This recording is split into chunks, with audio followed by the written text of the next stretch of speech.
Assalamualaikum warahmatullahi wabarakatuh. Perkenalkan, nama saya Muhammad Syafiuddin. Kali ini saya akan membuat video tutorial satu pas satu count rotary encoder dengan menggunakan software GX Developer di PLC FX3U. Oke, kita lanjut. Nah, sebelum membahas lebih lanjut apa itu satu pas satu count, kita alangkah lebih baiknya mendefinisikan dulu apa itu maksudnya. Satu pas itu berarti satu arah, yaitu pertambahan nilainya hanya bisa positif saja atau negatif saja. Nah, ini berarti kita hanya bisa satu arah meskipun rotary encodernya berputar berlawanan jarum jam, berputar searah jarum jam. Pertambahan nilainya itu tetap satu arah, yaitu positif saja atau negatif saja. Nah, nanti bisa untuk pembalian arah hitungannya, ada cara tersendiri untuk membalik arah hitungannya. Jadi misalkan arah hitungannya positif, kita balik menjadi negatif, itu ada cara sendiri perhitungannya, bukan lewat perputaran rotary encodernya pembaliannya. Oke, kita lanjut, yaitu yang sekarang satu count. Satu count input itu berarti kita menggunakan satu kabel rotary encoder yang dihubungkan dengan high speed terminal counter PLC. Jadi hanya ada satu kabel saja yang kita hubungkan ke terminal high speed counter PLC. Nah, ini adalah gambarannya. Saya memiliki rotary encoder 4 kabel, warnanya merah, hitam, hijau, dan putih.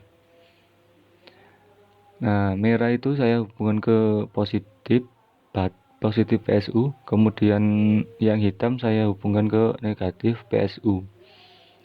Nah, hijau itu saya hubungkan ke terminal high speed counter PLC. Nah, karena kita hanya menggunakan yang satu count, berarti kita hanya menggunakan satu kabel rotary encoder saja. Anda bisa pilih yang putih atau hijau. Itu terserah Anda ya. Ini bebas karena kita tidak diwajibkan memilih hijau saja atau putih saja. Yang penting kabel ini adalah kabel terminal untuk pembacaan rotary encoder. Sedangkan yang dua ini adalah kabel untuk power dari rotary encoder. Oke, ini adalah rangkaian rotary encoder yang akan saya terapkan. Saya lanjut. Nah, macam-macam fungsi program pembacaan rotary encoder. Nah, pada PLC FX3U itu ada pembagian lagi, yaitu satu pas satu count ini ada bermacam-macam fungsi pembacaan rotary encoder satu pas satu count. Intinya ini hampir sama ya, cuman beda terminalnya dan ada pertambahan fiturnya. Nah, untuk yang C235 ini terminal high speed counternya kita letakkan pada X0. Berarti kabel hijaunya saya letakkan di X0. Nah, untuk yang 236 ini terminal high speed counternya terletak pada X1.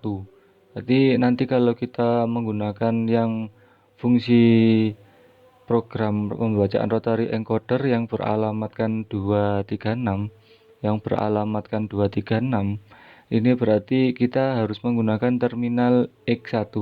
Ini berarti nanti kabel hijaunya kita arahkan ke X1.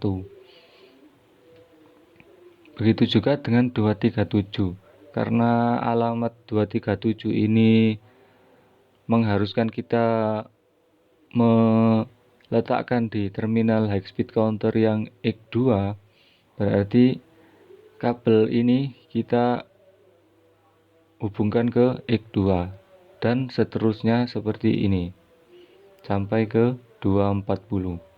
Nah, sedangkan yang 241 ini ada fungsi reset. Jadi ini nanti ada pertambahan lagi terminalnya, terminal untuk fungsi reset. Nah, fungsinya apa? Fungsinya nanti biar nanti hitungan kita tidak banyak-banyak ya. Jadi misalkan hitungannya melebihi memori kita. Nah, kita bisa mereset, kita bisa memindahkan data kemudian mereset datanya.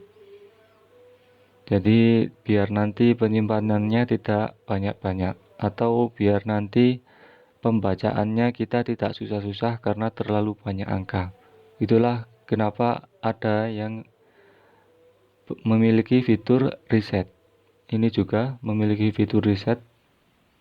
Nah, kalau ini S, kita memiliki fitur start. Jadi nanti akan ada pemicu yang menyetat pembacaannya. Jadi pembacaannya nanti tidak hanya dari ini saja, tapi nanti kita harus meng-on-kan dulu terminal yang ada di sini, yang di S ini.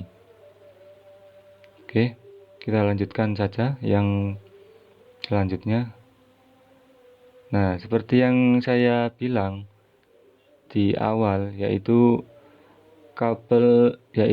fungsi pembacaan rotary encoder 1 pas 1 count itu tidak bisa membalik arah hitungannya. Meskipun arah perputaran rotary encoder kita balik, hitungannya tetap saja satu arah. Jadi misalkan rotary encodernya kita putar berlawanan jarum jam, hitungannya positif. Ketika kita putar berlawanan jarum jam, hitungannya juga tetap positif. Tidak bisa membalik ke hitungan negatif sebelum kita aktifkan dulu pemicunya. Nah, untuk pemicu 1 pas 1 count ini berada pada memori M8235. Ini kita harus mengaktifkannya di program ya. Ini tidak bisa di terminal karena ini bukan memori yang terhubung ke terminal, jadi kita harus mengaktifkannya lewat program. Nah, ketika memori pemicu ini kita off-kan, maka hitungannya adalah bertambah atau up counting. Hitungannya bertambah. Nah, kemudian ketika memori ini kita on-kan, memori pemicu ini kita on-kan, maka hitungannya berkurang atau down counting.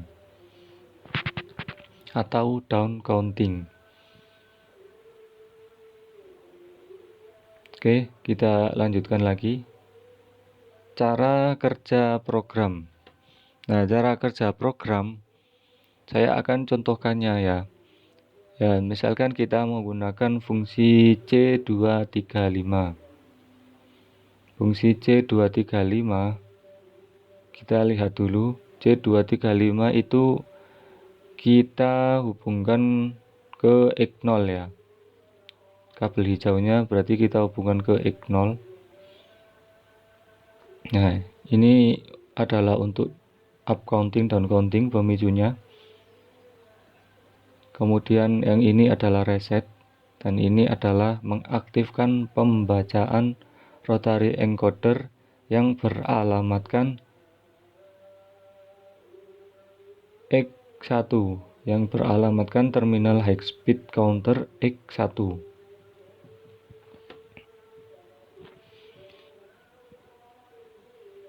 Jadi nanti ketika ini kita nyalakan, kemudian ini kita matikan, seperti ini. Jadi ketika X10 kita matikan, kemudian X1 kita nyalakan sekali, maka akan mereset hitungannya kembali ke 1. Kemudian ketika X12 kita on kan, artinya fungsi pembacaan kita start, kita mulai. Nah, itu nanti akan terminal high speed counter akan menghitung nilai nyala matinya ya. Nilai nyala matinya. Nah, karena M8235 ini masih off, berarti hitungannya masih positif. Nah, ketika ini kita off kan, jadi maksud saya ketika hitungannya kita off kan, maka perhitungannya akan positif. Nah, ketika pemicunya kita off kan, maka perhitungannya akan negatif. Nah, biar tidak lebih membingungkan, kita akan coba prakteknya. Kita buka dulu softwarenya, software GX Developer.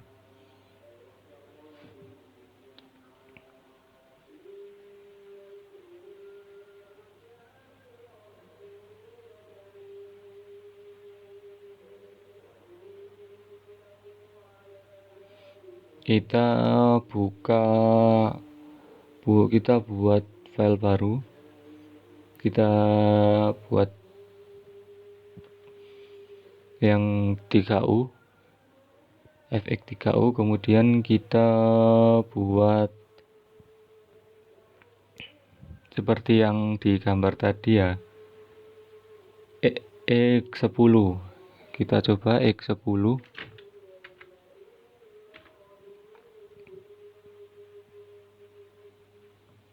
Nah, kemudian X10, kemudian M8235. M8235. Ini untuk pemicu pembalik arah putaran, arah hitungannya. Kemudian kita buat ladder untuk resetnya.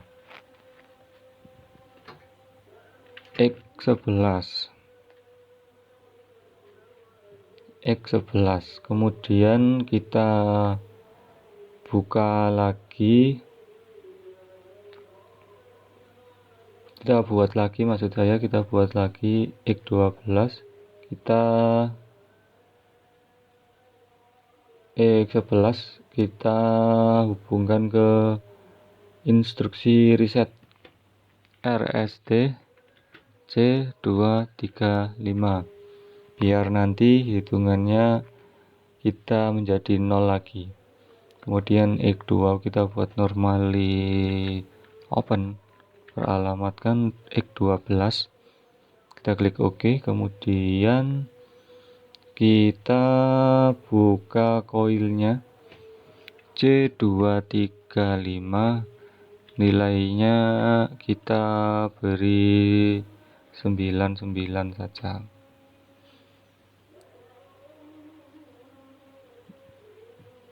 Nah, ini sudah saya buat program pembacaan rotary encoder 1 pas 1 count. Kita convert.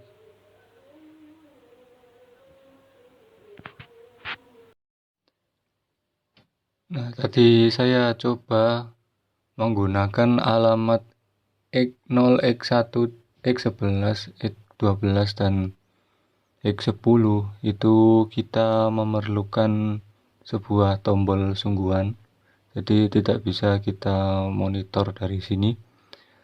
Jadi kita harus menggantinya menjadi M0, M1 dan M2 biar nanti kita bisa menekannya atau mengaktifkannya lewat sini. Kita rubah dulu ya. Nah, cara merubahnya itu seperti ini. Ini kita tulis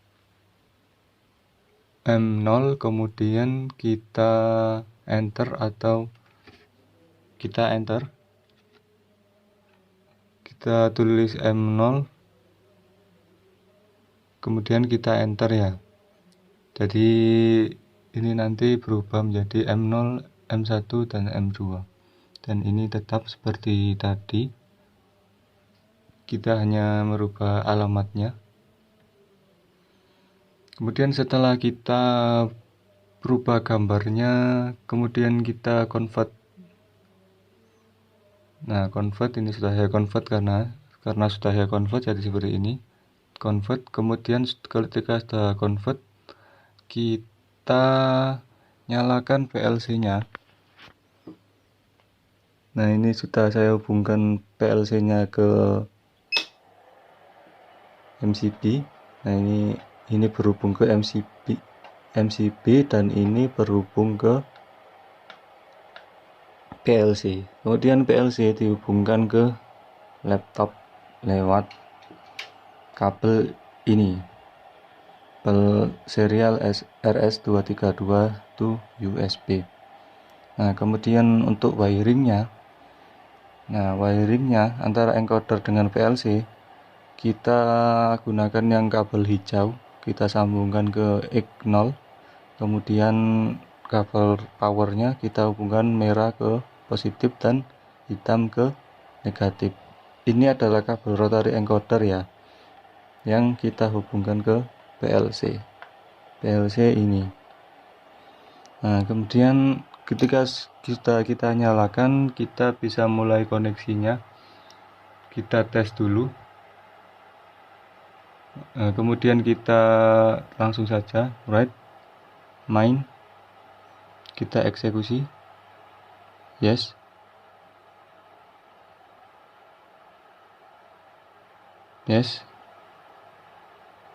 Nah, sudah selesai. Kemudian kita oke.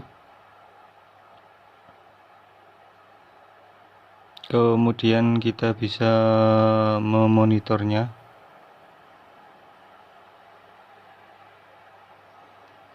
Kita pilih ini untuk memonitornya, kita pilih ini. Kemudian kita coba mengaktifkan fungsi dengan cara device test, kemudian kita force on. Nah, ini sudah fungsinya aktif. Kita coba memutar ininya searah jarum jam.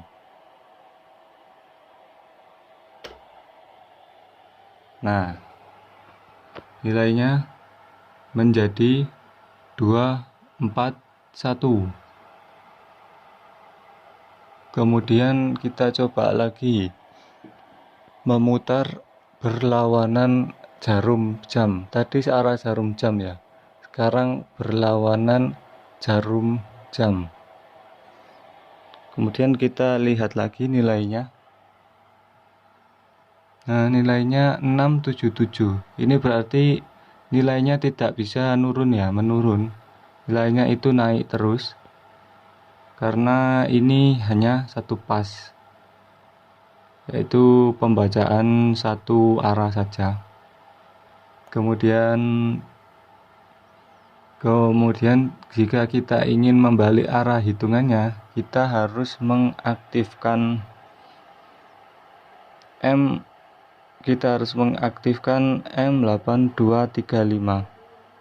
Kita aktifkan dulu force on. Nah, kita coba ya, perhatikan lagi ya. Tadi ini 677.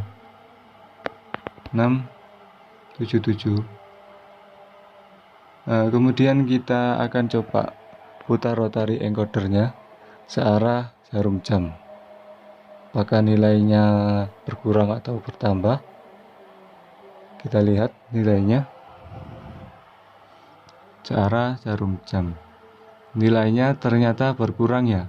Berarti untuk mengurangi nilainya, pertambahan nilainya, itu kita harus mengaktifkan ini pemicunya, yaitu M8235, bukan dari perputarannya, perputaran rotary encoder. Jika masih kurang paham, kita akan coba.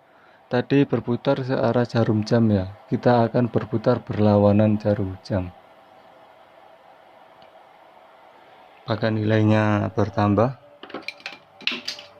dan ternyata nilainya berkurang menjadi minus 277. Ini berarti seperti yang saya katakan tadi, pertambahan dan pengurangan bukan dari arah perputaran piringan atau arah perputaran rotary encoder, melainkan dari aktifnya pemicu M8235 ini. Aktif atau matinya pemicu dari M8235 ini. Oke, sekian dan terima kasih telah menonton video ini. Saya mohon maaf apabila ada kekurangan, baik dari salah kata atau salah penulisan, atau ada yang kurang paham atau membingungkan dari penjelasan saya ini. Saya mohon maaf dan terima kasih telah menonton video ini. Jangan lupa subscribe dan like.